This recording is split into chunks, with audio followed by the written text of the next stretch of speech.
Demonstrasi kontekstual PPDP topik 3 oleh Yudi Kiswandi SPD. Terdapat 3 jenis asesmen yang dapat dilakukan di dalam pembelajaran di dalam kelas. Yang pertama adalah asesmen formatif, kedua merupakan asesmen sumatif, dan ketiga adalah asesmen diagnostik. Asesmen formatif merupakan sebuah asesmen yang dapat dilaksanakan selama proses pembelajaran untuk dapat memantau kemajuan peserta didik dan juga memberikan umpan balik yang bersifat konstruktif. Contohnya seperti pemberian kuis, diskusi kelas, penilaian diri, hingga dengan observasi yang dilakukan oleh guru. Yang kedua adalah asesmen sumatif.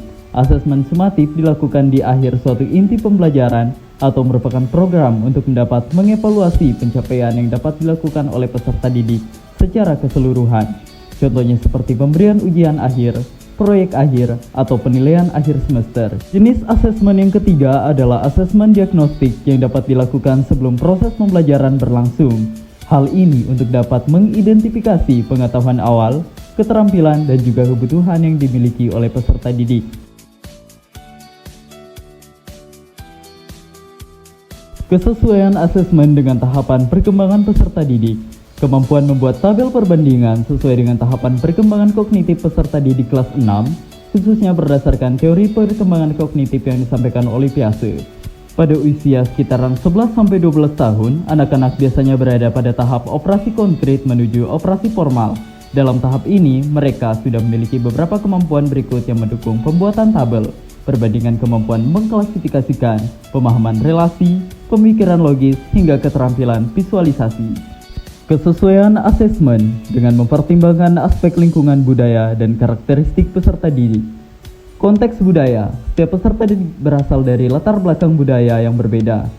Karakteristik peserta didik, setiap siswa memiliki gaya belajar, minat, dan kebutuhan yang berbeda.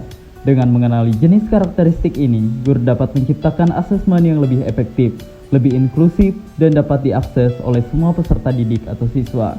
Yang ketiga adalah motivasi dan keterlibatan. Asesmen yang mempertimbangkan budaya dan karakteristik antara peserta didik dapat meningkatkan motivasi dan juga keterlibatan mereka di dalam proses pembelajaran. Siswa akan lebih cenderung berpartisipasi ketika mereka merasa bahwa materi yang mereka pelajari berhubungan dengan pengalaman kontekstual mereka dalam kehidupan sehari-hari.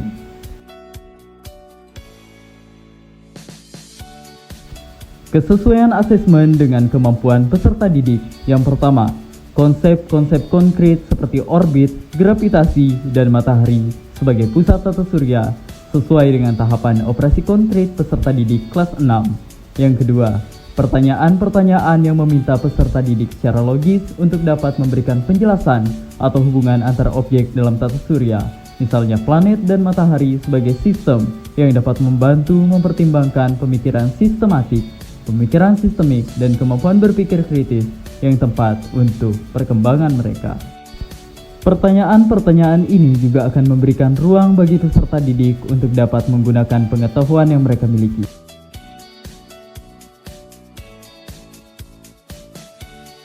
Kesesuaian asesmen dalam menyediakan ruang bagi peserta didik untuk memberikan umpan balik terhadap proses pembelajaran mereka.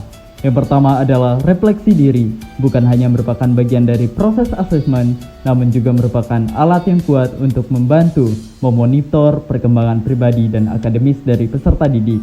Yang kedua, melalui refleksi, siswa belajar untuk menjadi lebih mandiri dan bertanggung jawab atas pembelajaran yang mereka lakukan. Mereka dapat menetapkan tujuan pribadi dan merencanakan strategi untuk mencapainya. Hal yang ditingkatkan untuk dapat lebih memaksimalkan efektivitas asesmen dengan memperhatikan tahapan perkembangan peserta didik, lingkungan budaya, dan karakteristik peserta didik, serta kemampuan dari peserta didik. Menyusun asesmen berbasis proyek dalam project-based learning. Pembelajaran berbasis proyek dapat mendorong peserta didik untuk tidak hanya mempelajari tentang konsep-konsep, tetapi juga cara untuk mengaplikasikannya di dalam situasi yang nyata. Hal ini sangat cocok untuk peserta didik kelas 6 yang sedang mulai untuk mampu mengembangkan kemampuan berpikir secara sistematis dan menyelesaikan permasalahan yang bersifat nyata.